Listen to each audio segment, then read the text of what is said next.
So this is a quick video on how to use the dilution tab on Ask Edgar, which can be found on the left-hand side over here.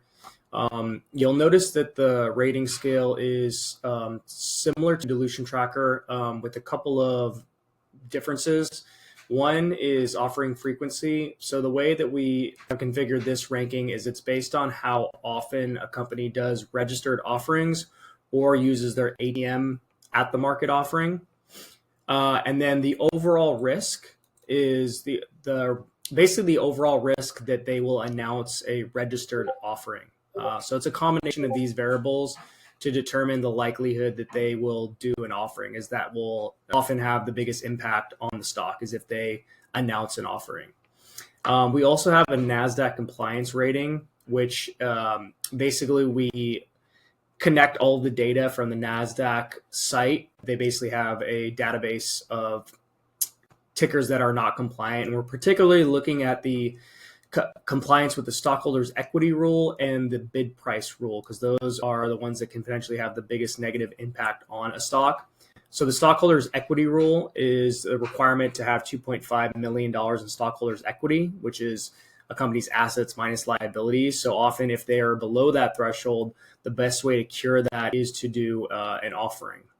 The other one we track is bid price, which doesn't necessarily have any implications on the likelihood that the company will do an offering, but it does increase risk on a stock because if a company is not compliant, with both of these rules, they're at risk of getting delisted, or if they need to comply, well, then if they're not compliant with the equity rule and they need to do an offering, that can have a negative impact on the stock. Or if they're not compliant with the bid price and they need to do a reverse split, that will also have a negative impact on the stock. The way it's ranked is the longer it's been since this initial date, because NASDAQ only gives a certain amount of time for a company to gain compliance, then the higher the rating.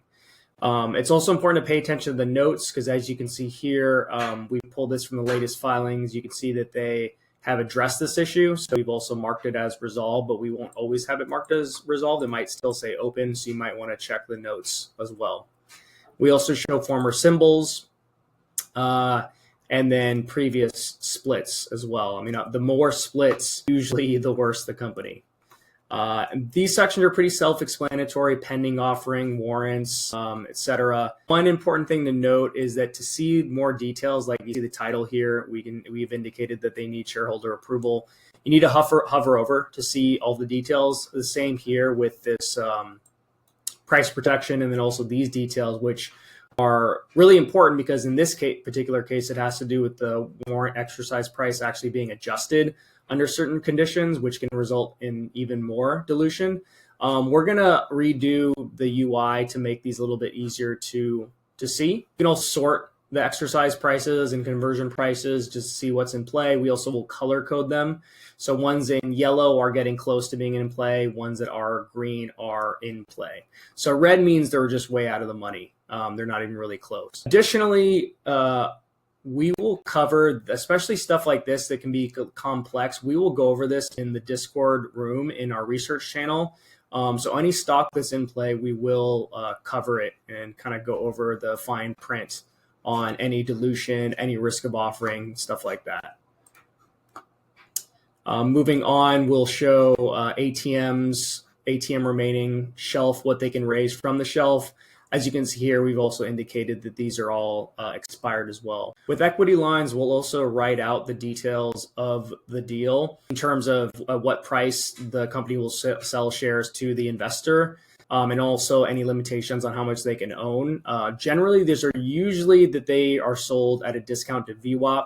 Sometimes there's, more conditions in terms of how they're priced, whether the pricing is based on a VWAP in a certain days prior or certain days after. We'll include those details as well most of the time. These typically don't have a huge impact on any one day, just because, as you can see here, that in this case, they can't actually own more than 4.99% of the outstanding at a time.